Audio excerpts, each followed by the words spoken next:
Hello, everybody. Are you guys excited just the same way as I'm excited for our beautiful start and new journey, I would say, in the life of Road to Zero Waste charity, which is a goose egg workshop.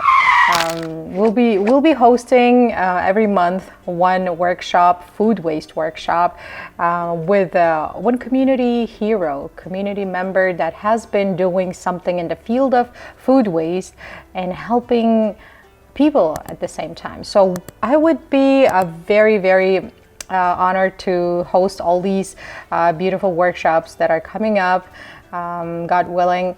And hope you guys will benefit from the workshops, because that's all we want to do in the field of food waste. Before we get into the interview with our guests, our tip of the day that can be used in your everyday life to save our environment and rescue food.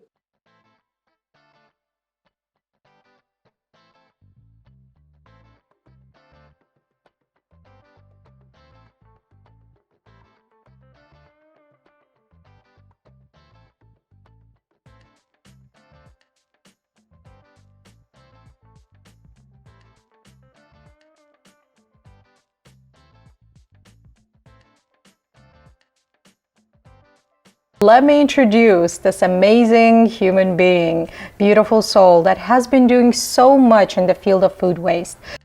His name is Chef Jagger Gordon. Now look at this beautiful bio. Chef Jagger Gordon. Executive Chef Jagger Gordon has a legacy of philanthropic ventures he accomplished through his not-for-profit charity, Feed It Forward. He has been awarded the Canada's Legacy Award, Volunteer of Canada, the Federal Community Leadership Award, Urban Legend Award, Entrepreneur of the 2020, and is a Guinness Book of World Records holder. Wow. He is the author of 3 international best-selling books in which he shares the story of his determination, purpose, undertakings. Wow. Throughout his career, Chef Gordon showcased culinary talent on plates for thousands of people daily through his restaurants and now his catering companies. He's the editor-in-chief and partner of Outdoor Lifestyle magazine, and brought OL magazine to a new level by a digital venture that showcases food, drinks, and travel. His culinary talent has been viewed by millions via appearances on Food Network, prime time television, throughout the media and internet. By his creativity and passion for eliminating food waste and the hunger crisis in Canada, Chef Gordon, in June of 2016, started the not-for-profit business Feed It Forward. Feed It Forward has worked to improve the lives of millions of Canadians since its inception. Pioneering one of the first of its kind, Chef Gordon opened a not-for-profit Pay What You Can grocery store that we have been donating in the past as well to his Pay What You Can grocery store, bakery, cafe, and soup bar restaurants throughout Ontario. Wow. In addition, he created feedthefuture.ca that provides college, university students, and food insecure citizens access to healthy, fresh, and frozen meals delivered to their doorsteps for less than the price of a cup of coffee. Feed It Forward donated over 1.7 million meals during the course of the pandemic. Feeditforward.ca has a new free food sharing app. In April, Jagger Gordon is flying to the border of Poland and Ukraine, where he will be working with World Central Kitchen, cooking alongside Jose Andres. Okay, nice to see you, Chef Jagger Gordon. We are so honored and pleased to have you and host you. I'm just really excited to and looking forward to this interview. You're our community hero, basically. Like, the things you have been achieving throughout these years, it's just amazing. God bless you for all that you've been doing and that you will be doing. We are just so honored to have you with us today. Yeah, how's everything? It's amazing when like-minded people can have a platform and discuss and talk about future possibilities of making our communities and ourselves a better place. Exactly. I'm so happy for that. So how about we jump into our questions right away? So why do you think, despite the problem we have with food insecurity issues in Canada, 58% of food is wasted annually? What can you suggest that can be doable step or maybe steps in bridging the gap between food insecurity and food waste problem in Canada? Well, first, we can raise and increase our minimum wage so people can afford better products rather than living out of a can or processed food. Through Feed It Forward, I've made it to understand that food is not a privilege, it's a right. And so what I'm getting at, what people can do at home is stop overbuying. Wonderful. Buy what you need for the day or two for whatever your meal you're going to make, not fill that fridge up and be complacent and allow 30 or 40% of it go to waste at the end of the week, because that's all your hard-earned money that you are actually throwing away. Let alone that, your carbon footprint is you're just increasing our environmental, I can go on and on. What you just need to do is stop overbuying stuff and eat what you can. And then whatever's left over, donate it. Use my free food sharing app at Feed It Forward. Download the app and utilize it. I mean, I've created a platform for the world in many, many different languages for people just to share food. That's amazing. That's amazing. That's so true. So let's jump into our next question. Please give examples from the work you have done in the field of food waste that worked well to help fight food waste. Let's start from our farms, Feed It Forward's farms. I mean, we tackled on the seed to feed, where everything comes from primarily is from the ground. So showing where the ugly fruits and vegetables and the blemished and the princess of products that don't look as they should, that we're so used to as a consumer and so privy and privileged, I should say, to have an abundance of beautiful items, but yet, there's all those blemished ones that we don't want. I mean, I definitely want, but a lot of people out there don't want it. Ugly foods, right? How we call them. Where we can showcase where all the imperfect vegetables and fruit can go back onto the tables, back into products, and utilizing our free food, our pay what you can free grocery stores, what we created by Feed It Forward, where people can shop with dignity and utilize and be socially responsible by acquiring products that are still not perfect or that have their ultimate freshness state. Now, that's something actually, I like to touch base with here.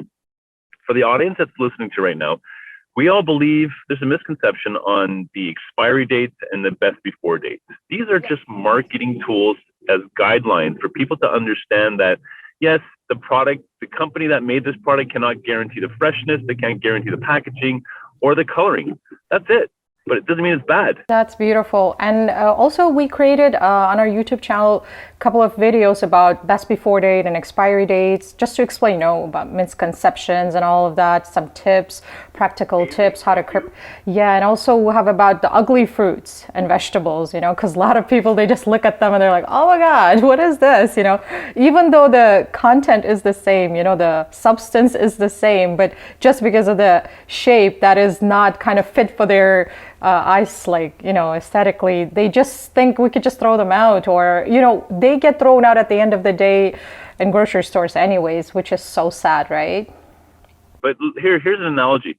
Imagine someone looking at me thinking that I'm not perfect, and they'll just turn their head to me because I'm having a full conversation with you, but you're turning your head away because I'm not perfect. That's exactly how you should look at your fruits and vegetables. Beautiful. Exactly. And you know what? Also, when you're in the grocery store and you see something that's blemished, it doesn't hurt to say to the grocer itself and say, hey, are you willing to reduce this?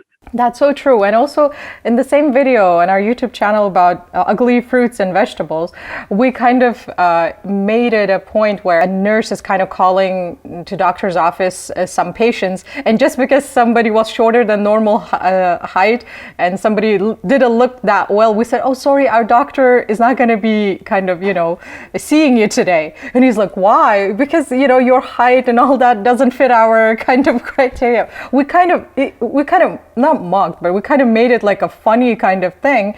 But this is how it is though, right? Like just because it doesn't fit your eyes and doesn't look great, in your eyes, you just don't buy it. What is the best way or ways to address food waste so that we reduce environmental damages at a greater scale? Not the households, not like, in kind of smaller ways, but something that we could do exponentially where it will really impact the world. Well, let's look at Italy and France. Italy and France made a law that all food that's still edible, that's still in good food standing, has to be donated prior to being destroyed. And if they are caught destroying it, it's imprisonment or a hefty fine. So That's awesome. That's where countries should be following, especially here in Canada.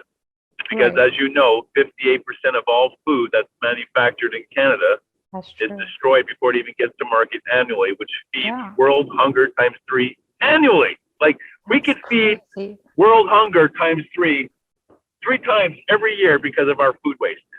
We have done, like in the past, we've sent surplus food to African countries.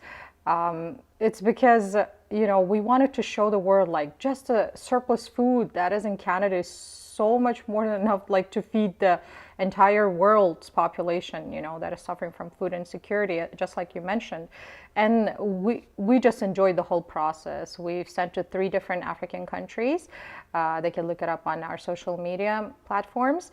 And we're the first charity that actually utilized surplus food items to be shipped to other,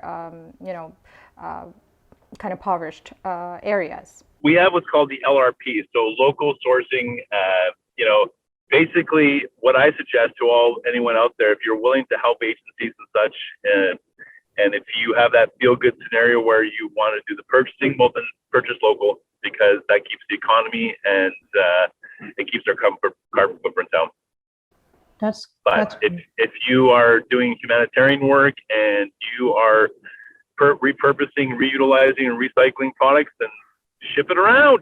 I mean, it was that it was going somewhere it should have. So keep up the good work, and I appreciate you, by the way, and your team. Oh, thank you. Thank you so much. So let's ask you more questions. I hope you're not tired of all those questions. So recent study of that 2019 shows that food industry with 86% is the biggest contributor to food waste in Canada.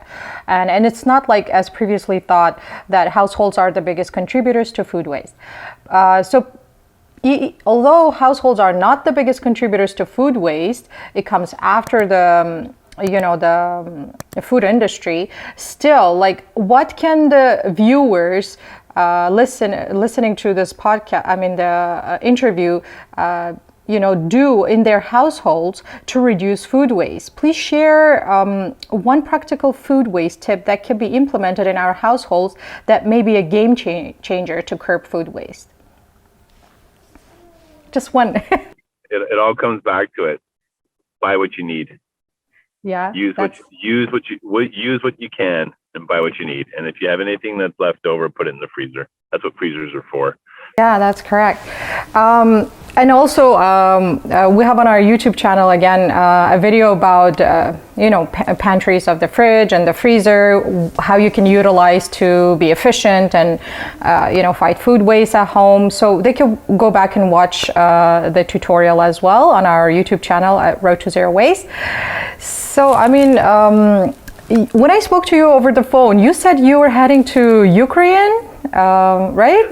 I leave Monday. Yeah. Can you tell us a little bit more about what you're going to be doing? What is this whole thing? It's amazing the things that you do, man. that's it. But what the great importance is to displace people through a crisis in what's happening in Ukraine. And I've lived through 2 natural disasters, Hurricane Hugo and Andrew, and I've lost my community to one, and I was shipwrecked on another. And I've seen what devastation can do, and I know what it takes to put it together. That, like I said, when the pandemic occurred, I went into immediate mode of basically, how do we help? And that was, creating meals, and it's not many meals. I think we're at 1.7 million now. But moving forward, it's about what you should do for another. And what I've done is I created that free food sharing app, but I put it in all the languages that are surrounding the border and in Ukrainian. That way, when people are displaced and traveling, anyone that wants to provide a free meal to someone can use the app as a beacon, a mapping beacon that shows you everywhere and anywhere and at any time where food's available to them for free. And also, as a recipient, it shows you where the food's at. It's just connecting the dots, because what I found, I'm working with World Central Kitchen, and I'm also working with United Nations World Food Program and a few other assisting programs that are relaying our message throughout the countries that are in need of the service that I'm providing. Let alone that, I'll be in the kitchens and I'll be dispersing food out and just all kinds of great things. But this is what I'll be doing on Monday when or Tuesday when I arrive. Yeah, to make great changes in life, we have to get out of our comfort zones, right? So, and that's what exactly you're doing. Wow, that's amazing. Like, and stay safe, be safe, and take care of yourself as well while serving the communities there. And that's amazing. God bless you for everything you've been doing. So the last and final question, what's your goal in the field of food waste for upcoming 5+ years? Where do you see yourself at? What things you'll be doing, you think? Myself being an education key component, I see the future of the programs that I've created to be flourishing, and there's so many different variables of how to assist people with food, and I've created quite a few of them. So I'm looking forward to seeing this. I'm actually, you know what? This is exactly what's happening, and this is pretty awesome because Feed It Forward is a social enterprise. Even though it's a nonprofit, it's ran by 2,800 volunteers. We're all volunteers, and I've never asked for funding. I've never asked, the government or anything like that to assist, because what happens is when that money, when those grants and all that runs out, programs stop. That's true. So I wanted to show how it can be ran by community, because what's that saying? It's not what your community can do for you, but what you can do for your community. Wow. So I created all these programs to show how it can be sustainable in somewhat as a social enterprise. It can be sustainable that way. But now, for it to be replicated, this is where my board of directors said, Jagger, you need to start asking the world and saying, hey, your programs can work somewhere else. You just need to ask for the money. So that's where it is. People that want to invest into the future of their people and their legacy of their children and such, this is how it all starts. This is why I created those pay what you can free restaurants in the schools, because a struggling child who's going to be our new policymaker, who's going to be changing our future, is struggling right now because they either have to pay bills, their tuition, or their clothing, or their shelter, and then neglect to feed themselves healthier. That unhealthy stomach's an unhealthy mind. So my theory is, let's just feed all the kids. Let's get studies. Don't let them worry about where the next meal's coming from, and watch our future flourish. And that's my objective. I want people to jump on board and find and create new ways to assist our programs. That's it. That's wonderful. That's wonderful. I've maximized myself, and I continuously grow and co-create, but I'm always looking for new team members. So if someone's watching us that really wants to be interested in joining forces, I have no proprietorship of anything that I create, because I just want it to be replicated.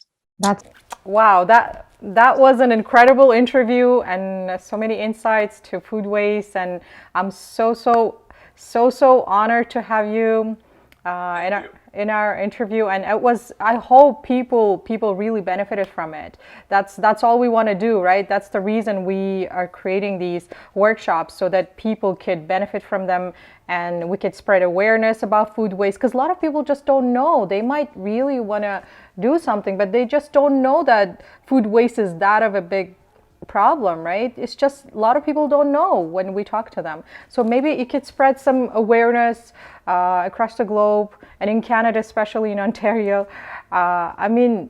Keep doing what you're doing. God bless you. You are just our hero. You're an amazing hero in our community. You know what? Holidays are here. We have things to celebrate. We have, our lives to celebrate. That's true. God, right? That's so true.